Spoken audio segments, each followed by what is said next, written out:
एक शहर में एक कंपनी खुली थी। तो रमेश ने सोचा, क्यों ना कंपनी के बाहर एक चाय की दुकान खोल दूं। रमेश ने कंपनी के बाहर चाय की दुकान खोल दिया। जिस दिन रमेश ने चाय की दुकान खोल दी, उसी दिन दिनेश उस कंपनी में काम पर लगा था। वक्त बीतता गया, दिनेश का प्रमोशन हो गया, उसकी पगार भी डबल हो गई। रमेश की भी दुकान बहुत अच्छी चल रही थी। तभी एक दिन दिनेश छुट्टी में रमेश के पास आया और बोला, अरे रमेश, मेरे लिए एक चाय तो देना। हाँ ठीक है, कुछ नाश्ता भी साथ में देना। हाँ साहब, अभी 5 मिनट में देता हूँ। रमेश जैसे ही चाय और नाश्ता देने के लिए दिनेश के पास आता है, तभी दिनेश बोलता है, अरे रमेश सुनो, अभी और कितने दिन यहाँ पर दुकान चलाओगे? मैं और तुम यहाँ पर साथ साथ आए थे। इस कंपनी में मुझे 15 साल हो गए। मैं वर्कर से मैनेजर बन गया और तुम अभी भी दुकान पर चाय ही बेच रहे हो। मेरी सैलरी भी डबल हो गई है। यह बोलकर दिनेश और उसके आजू बाजू के जो लोग थे वो सब लोग रमेश पर हंसने लगे। तभी रमेश मुस्कुराते हुए बोला, साहिब, आपका कहना बराबर है, पर आप कंपनी में थे तब आपकी पगार कितनी थी? दिनेश हंसते हुए बोला, तब मेरी पगार 5,000 थी। रमेश बोला, तब मुझे 2000 तक मिलते थे। अब आपकी पगार कितनी है? अब मैं कंपनी में मैनेजर बन चुका हूँ।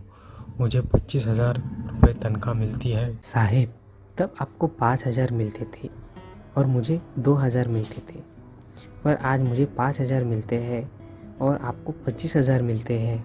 दिनेश हंसने लगा। रमेश बोला, साहब अब मैं दिन में 5,000 रुपये कमा लेता हूँ। ये बात सुनकर दिनेश बोला, कुछ भी मत बोलो, कैसे कमा लेते हो तुम दिन का 5,000 इस ठेले से? रमेश जवाब देते हुए बोला, जब कंपनी चालू हुई थी तब कंपनी में 100 लोग काम करते थे। तब मुझे मुश्किल से 2,000 तक मिलते थे। पर जब कंपनी बड़ी हो गई है तब लोग भी बढ़ गए हैं। अब कंपनी में 1,000 लोग हैं जो हर दिन चाय नाश्ता करने के लिए यहाँ आते हैं। यह बात सुनकर दिनेश थोड़ा सोचने लगा। पहले यहाँ पर एक ही कंपनी हुआ करती थी, अभी यहाँ पर कंपनियाँ बढ़ गई है जिससे कि मुझे बहुत मुनाफा होता है।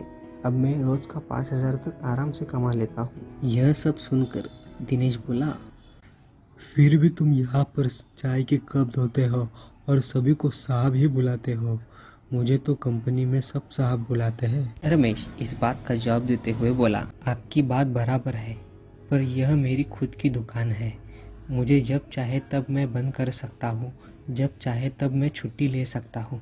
मैं अपने मर्जी का मालिक खुद हूँ, मेरा कोई मालिक नहीं है। मैं हर ग्राहक को साहब ही बुलाता हूँ क्योंकि उससे मेरा मुनाफा ही होता है। ग्राहक आते हैं। आपको कंपनी कभी भी काम से निकाल सकती है, पर मुझे कोई निकाल नहीं सकता क्योंकि मैं खुद मालिक हूँ दुकान का। यह मेरी दुकान मेरा लड़का भी संभाल सकता है।